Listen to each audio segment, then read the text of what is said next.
السلام علیکم ورحمۃ اللہ وبرکاتہ۔ بسم اللہ الرحمن الرحیم۔ آج ہم دیکھیں گے بزرگوں کے حقوق کہ اللہ رب العزت نے ہمیں قرآن پاک میں کیا ارشاد کیا، کیا حکم دیا، ہم نے بزرگوں کے ساتھ کیسے چلنا ہے، اور ہم دیکھیں گے حدیث کی روشنی میں کہ ہمارے نبی اکرم صلی اللہ علیہ وآلہ وسلم ہمیں حدیث کی روشنی میں ایسا کون سا حکم دیتے ہیں کہ ہمیں ہر بزرگوں کے حقوق کی ادائیگی کے لیے کیا کرنا ہوگا۔ سب سے پہلے ہم فرسٹ پوائنٹ پہ دیکھتے ہیں بوڑھے مسلمان کی عزت اللہ کی عزت کا حصہ ہے۔ تو اس میں دیکھیں گے حدیث کی روشنی میں ابو داؤد کی حدیث میں ہے، حدیث نمبر 4843 پر سیدنا ابو موسیٰ اشعری رضی اللہ عنہ سے روایت ہے، رسول اللہ صلی اللہ علیہ وآلہ وسلم نے فرمایا، بلا شبہ بوڑھے مسلمان اور صاحب قرآن کی عزت کرنا جو اس میں غلف اور تقصیر سے بچتا ہو، اور اسی طرح حاکم عادل کی عزت کرنا اللہ عز و جل کی عزت کرنے کا حصہ ہے۔ اگر ہم حدیث کو غور سے دیکھیں تو اللہ رب العزت رسول اللہ صلی اللہ علیہ وآلہ وسلم نے یہ فرمایا اللہ کی عزت کا حصہ، یعنی کہ اللہ نے اتنی بڑی بات کہہ دی کہ اللہ کی عزت کرنا ہے، کہ اگر ہم کسی بزرگ کی عزت کر رہے ہیں تو یہ اللہ عز و جل کی عزت کرنے کے ساتھ ہے۔ ہم سمجھتے ہیں کہ ہمارے ارد گرد ہمارے ماں باپ ہمارے جتنے، اگر ہم بزرگوں میں دیکھا نا، اگر ہم بزرگوں کی کیٹیگری دیکھیں تو ہمارے گھر سے ہی شروع ہو جاتی ہے۔ اگر آپ کے ماں باپ بوڑھے ہو گئے ہیں اور آگے سے آپ کی اولاد ہے تو وہ بزرگوں کی ایک کیٹیگری آتی ہے۔ اچھا چلیں، اگر آپ کے نانا نانی ہیں، دادا دادی ہیں، یا اپنے رشتہ داروں میں بہت سے ایسے بزرگ ہیں، اگر آپ ان کی عزت کرتے ہیں تو اٹ مینس کہ آپ نے اللہ رب العزت کی عزت کرنے کا ایک حصہ کمپلیٹ کر لیا، یعنی کہ آپ نے اس میں اللہ کی، یعنی کہ اللہ، اس کا مطلب ہے بزرگوں کے بہت قریب ہیں۔ ہمیں اپنے بزرگوں کی عزت کرنی ہے، کس لیے کرنی ہے؟ کہ یہ بھی ایک حصہ ہے اللہ رب ال کی عزت کرنے کا۔ اب ہم دیکھتے ہیں صحیح ترمذی کی حدیث نمبر 1919 پہ ہے، اس کا ٹاپک یہ ہے بڑوں کی عزت نہ کرنے والا ہم میں سے نہیں، یعنی کہ اب ہم دیکھ رہے ہیں کہ ہم میں سے نہیں۔ اب آگے ہم دیکھتے ہیں، روایت ہے ابن عباس رضی اللہ عنہ سے وہ فرماتے تھے، رسول اللہ صلی اللہ علیہ وآلہ وسلم نے فرمایا، وہ ہم میں سے نہیں جو ہمارے چھوٹوں پر رحم نہ کرے اور ہمارے بڑوں کی عزت نہ کرے۔ اگر دیکھا جائے نا، یہ حدیث آج کے دور میں نا ہر ایسے میں 6 7 8 9 کے 1 2 3 کے بچوں کو بھی یہ حدیث یاد بھی کروائی جاتی ہے اور ان کو لکھوایا بھی جاتا ہے۔ لیکن اگر ہم دیکھا جائے نا، اس کی اگر ہم بچوں کو یہ چیز سکھا دیں نا کہ ہاں وہ ہم میں سے نہیں، یعنی کہ ہاں وہ ہم میں سے نہیں، کیا رسول اللہ صلی اللہ علیہ وسلم نے بتایا کہ وہ ہم میں سے نہیں، وہ میری امت میں سے نہیں جو چھوٹوں پہ رحم نہ کرے اور بڑوں کی عزت نہ کرے۔ اگر آج ہم اپنی اولاد کو یہ سکھا دیں، اپنے اسٹوڈنٹس کو، اپنے چھوٹوں کو یہ سکھا دیں کہ وہ بڑوں کی عزت کرے گا تو دنیا میں کامیاب ہوگا، وہ ایک اچھا مسلمان بن پائے گا۔ تو اگر وہ نہیں کر پائے گا تو اتنی بڑی وعید ہے نا ایک طرح سے کہ وہ ہم میں سے نہیں۔ جیسے ہم نے بہت ساری حدیث میں یہ پڑھا ہے کہ وہ ہم میں سے نہیں جو خرچ نہ کرے، یا جو کچھ بھی اس طرح کا، بہت سی ایسی حدیثیں آتی ہیں جس میں سب سے مین پہلے یہ بات آ جاتی ہے وہ ہم میں سے نہیں۔ اس طرح کی ایک حدیث ہے جو وہ ہم میں سے نہیں، جو اپنے لیے وہ پسند کرے جو دوسروں کے لیے نہیں پسند کرے، یعنی کہ دوسروں کے لیے بھی وہی پسند کرے جو وہ اپنے لیے پسند کرتا ہے۔ اس لیے یہ والی حدیث ہے نا انسان کو ڈرانے کے لیے کہ تم سیدھے ہو جاؤ۔ دوسری طرف دیکھتے ہیں ابو داؤد کی حدیث نمبر ہے 4943، سیدنا عبداللہ ابن عمر رضی اللہ عنہ بیان کرتے ہیں، نبی اکرم صلی اللہ علیہ وآلہ وسلم نے فرمایا، جو ہمارے چھوٹوں پر شفقت نہ کرے اور ہمارے بڑوں کا حق نہ پہچانے وہ ہم میں سے نہیں۔ چھوٹوں پر رحم نہیں کرتا، چھوٹوں پر شفقت نہیں کرتا اور بڑوں کا حق نہیں ادا کرتا۔ بڑوں کا کیا حق ہے؟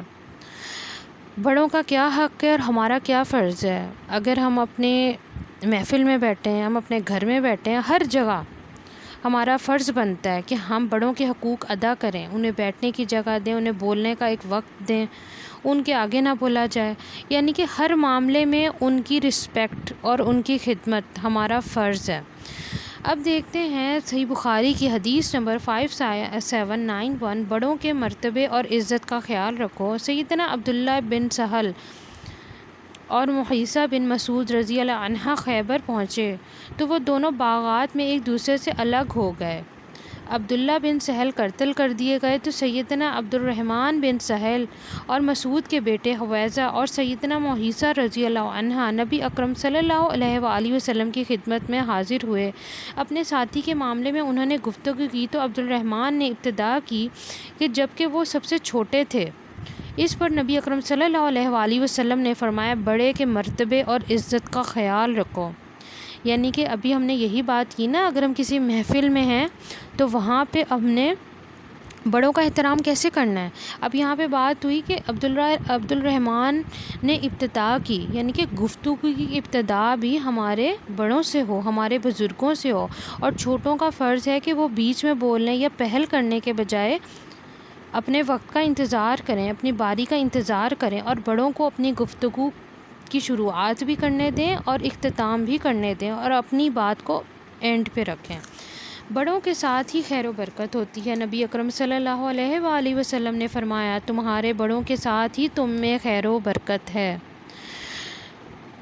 یہ صحیح حدیثہ سلسلہ صحیحہ کی حدیث نمبر 1778 پہ ہے، اور صحیح ابن حبان کی حدیث نمبر 559 اور طبرانی کی حدیث نمبر 8991 ہے۔ نبی اکرم صلی اللہ علیہ وسلم نے فرمایا تمہارے بڑوں کے ساتھ ہی تم میں خیر و برکت ہے۔ اور آج کل کی جنریشن سمجھتی کہ ہمارے ماں باپ یا ہمارے بزرگ ہم پہ سختی کرتے ہیں، اور جو شادی شدہ جوڑے وہ چاہتے ہیں کہ ہم الگ ہو جائیں، جبکہ ایسا نہیں ہے۔ ایسا ہی ہونا چاہیے کہ جب آپ کے گھر میں ساس سسر ہیں، آپ کے ماں باپ ہیں، بے شک وہ بیٹی کے ماں باپ ہیں، بے شک وہ بیٹے کے ماں باپ ہیں، ان کو سمجھا جاتا ہے کہ ان سے ہماری پرائیویسی خراب ہوتی ہے۔ ایسے بہت سے آج کل ایشوز ہیں کہ ہم ان کو گھر میں نہیں رکھ سکتے، اس لیے تو اولڈ ایج ہوم بن گئے۔ کیوں بن گئے؟ اگر ہم اس حدیث کو دیکھیں نا، اگر لوگ اس چیز کو سمجھتے ہوتے نا ہمارے بڑوں سے خیر و برکت ہے، تو آج اولڈ ایج ہوم نہ بنتے۔ اور کتنی بڑی بات ہے، اور واقعی میں ایسا بہت سارے گھروں میں ہے کہ جب بڑے گھر میں نہ ہو نا، ایسے گھر خالی خالی ویران لگتے ہیں، کیونکہ وہاں پہ خیر نہیں رہتی، رزق میں برکت نہیں رہتی، وقت میں خیر و برکت نہیں رہتی۔ اب دیکھتے ہیں سیدنا ابو امامہ رضی اللہ عنہ روایت کرتے ہیں نبی اکرم صلی اللہ علیہ وآلہ وسلم نے فرمایا ہمارے بڑوں کی وجہ سے ہی ہم میں خیر و برکت ہے، بس وہ ہم میں سے نہیں جو ہمارے چھوٹوں پر رحم نہیں کرتا اور ہمارے بڑوں کی شان میں گستاخی کرتا ہے۔ طبرانی کی حدیث نمبر 7895 پہ ہے۔ یعنی کہ وہ ہم میں سے ہے ہی نہیں جو بڑوں کی وجہ سے بڑوں کا احترام نہ کرے، چھوٹوں پر رحم نہ کرے، اور بڑوں کی شان میں گستاخی۔ یہ تو بہت ہی امپورٹنٹ بات ہے۔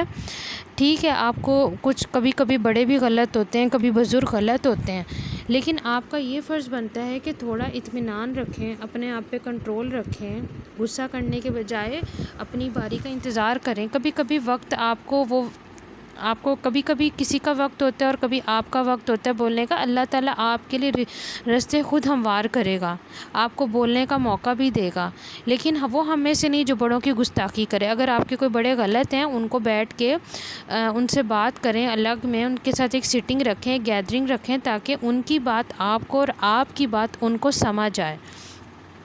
بوڑھے لوگوں کے ساتھ حسن سلوک کی انبیاء علیہ السلام کی زندگی سے بھی مثالیں ملتی ہیں۔ اب ہم دیکھتے ہیں ایک واقعہ ہے سورہ القصص کی آیت نمبر 22 سے 24 پہ ہے، اور اس کو ہم دیکھتے ہیں۔ اور جب موسیٰ علیہ السلام نے مدین کی طرف رخ کیا، اس نے کہا امید ہے کہ میرا رب سیدھی راہ کی طرف میری رہنمائی کرے گا۔ اور جب وہ مدین کے کنویں پر پہنچا تو اس نے اس پر لوگوں کے ایک گروہ کو پایا جو پانی پلا رہے تھے، اور ان سے الگ دو عورتوں کو پایا جو اپنے جانوروں کو روک رہی تھیں۔ موسیٰ نے کہا تم دونوں کا کیا معاملہ ہے؟ انہوں نے کہا ہم پانی نہیں پلاتی یہاں تک کہ چرواہے پلا کر واپس لے جائیں، اور ہمارے والد بہت بوڑھے ہیں۔ چنانچہ اس نے ان دونوں کے جانوروں کو پانی پلایا، یعنی کہ حضرت موسیٰ علیہ السلام نے ان دو عورتوں کے جانوروں کو پانی پلا دیا۔ پھر وہ پلٹ کر سائے کی طرف چلا گیا، یعنی کہ حضرت موسیٰ علیہ السلام ان کی ہیلپ کر ایک درخت کے نیچے چلے گئے۔ پھر وہ پلٹ کر سائے کی طرف چلا گیا، اور حضرت موسیٰ کی یہاں پہ دعا کا ذکر آ رہا ہے، اے میرے رب، اور دعا کی اے میرے رب جو بھلائی بھی آپ مجھ پر نازل کریں، یقیناً میں محتاج ہوں۔ اور یہ بہت ہی پیاری دعا ہے، اس کے بہت سارے فائدے ہیں۔ زندگی میں کوئی بھی مشکل ہو، اس کی عربی آتی ہے رب انی لما انزلت الی من خیر فقیر، اے اللہ جو بھلائی تو مجھے دے دے، میں میں اس کا محتاج ہوں، تو مجھ پر جو بھی نازل کر دے۔ تو اللہ رب العزت نے حضرت موسیٰ علیہ السلام پہ وہ بھلائیاں عطا کی تھیں، وہ ان کو خیر کیا تھا جس کا وہ وہم و گمان بھی نہیں کرتے تھے۔ یہ وہی حضرت موسیٰ تھے جو ویرانے میں تھے، تو ان کو وہ کنواں نظر آیا، اور اس کے آگے کیا ہوا یہ سارا قصہ قرآن پاک میں ہے، سورہ القصص میں ہے۔ تو اگر آپ جاننا چاہتے ہیں کہ اللہ رب العزت نے حضرت موسیٰ علیہ السلام کی اس دعا پہ ان کو کون سی خیر سے نوازا تھا، کون سی بھلائیوں سے نوازا تھا، تو آپ اس کی تفسیر پڑھیں۔ اب ہم دیکھتے ہیں سورہ یوسف کی آیت نمبر 78 پر ہے، اور انہوں نے کہا اے عزیز، بلا شبہ اس کا باپ بہت بوڑھا ہے، تو اس کی جگہ آپ ہم میں سے کسی کو رکھ لیجئے، بلا شبہ ہم آپ کو احسان کرنے والوں میں سے دیکھتے ہیں۔ یہاں پہ بات ہو رہی ہے حضرت یوسف علیہ السلام کی، اور یہاں پہ وہ والا واقعہ آ رہا ہے جو حضرت یوسف علیہ السلام کو اقتدار ملا تھا، اور ان کے چھوٹے بھائی کو لایا گیا تھا ان کے بھائیوں کی طرف سے، جبکہ ان کے باپ بہت بوڑھے ہو چکے تھے، تو ان کے بھائیوں نے کہا آپ اس کو رکھ لیجئے کیونکہ اس کا باپ بہت بوڑھا ہو گیا ہے۔ یہ پورا ایک حضرت یوسف علیہ السلام کی سٹوری ہے۔ یہاں پہ کہنے کا مطلب ہے کہ کسی کو بلانے کا کیا انداز ہونا چاہیے، اپنے بوڑھوں سے، اپنے بوڑھوں کے معاملے میں نرمی، اور ان کے بوڑھوں کے معاملے کے کوئی بھی معاملہ ہو اس میں نرمی اختیار کرنی چاہیے۔ جب لوگوں کو نماز پڑھائیں تو ہلکی نماز پڑھائیں اور بزرگوں کا خیال رکھیں۔ سیدنا ابو ہریرہ رضی اللہ عنہ سے روایت ہے کہ آپ صلی اللہ علیہ وآلہ وسلم نے فرمایا جب تم میں سے کوئی لوگوں کو نماز پڑھائے تو ہلکی نماز پڑھائے، کیونکہ ان میں کمزور اور بیمار اور بوڑھے بھی ہوتے ہیں، اور جب تم میں سے کوئی تنہا نماز پڑھے تو جتنا چاہے طول دے۔ صحیح بخاری کے حدیث نمبر 703۔ اگر دیکھا جائے یہاں پہ ہر کیٹیگری آپ کو بتا دیا، گھر میں کیسے رہنا ہے، باہر کیسے رہنا ہے، محفل میں کیسے رہنا ہے۔ اگر نماز کی جماعت ہو رہی ہے اور وہاں پہ تلاوت ہو رہی ہے تو حکم دیا گیا ہے کہ تم ہلکا پڑھاؤ، کیونکہ تمہارے پیچھے جوان نہیں کھڑے، اس میں بوڑھے بھی ہیں، اس میں بچے بھی ہیں، اس میں بیمار بھی ہیں، تو ہر معاملے میں نرمی کا حکم دیا گیا ہے۔ بوڑھوں کے ساتھ حسن سلوک کرنے کے بارے میں اللہ کے احکامات کیا ہیں؟ بنی اسرائیل کی آیت نمبر 24 اور 23 پر ہے، اور آپ کے رب نے فیصلہ کر دیا کہ تم اس کے سوا کسی اور کی عبادت نہ کرو، اور والدین کے ساتھ اچھا سلوک کرو۔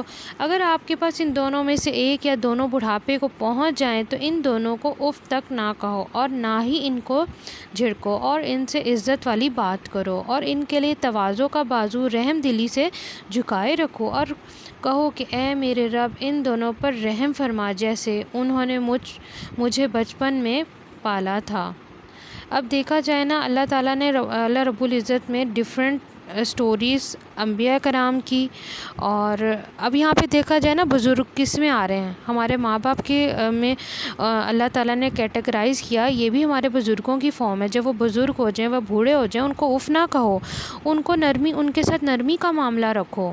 پھر اللہ رب العزت نے ہمیں دوسری دعا بھی بتا دی اپنے ماں باپ کے لیے، رب ارحمھما کما ربیانی صغیرا، ہر نماز میں ان کا حق ادا کر دو کہ انہوں نے جیسے ہم پہ ہر قدم پہ، ہر لمحے ہم پہ رحم کیا، اللہ رب العزت ان پہ ویسے ہی رحم فرما دے جیسے انہوں نے ہمارے بچپن میں ہم پہ رحم فرمایا تھا۔ السلام علیکم ورحمۃ اللہ وبرکاتہ۔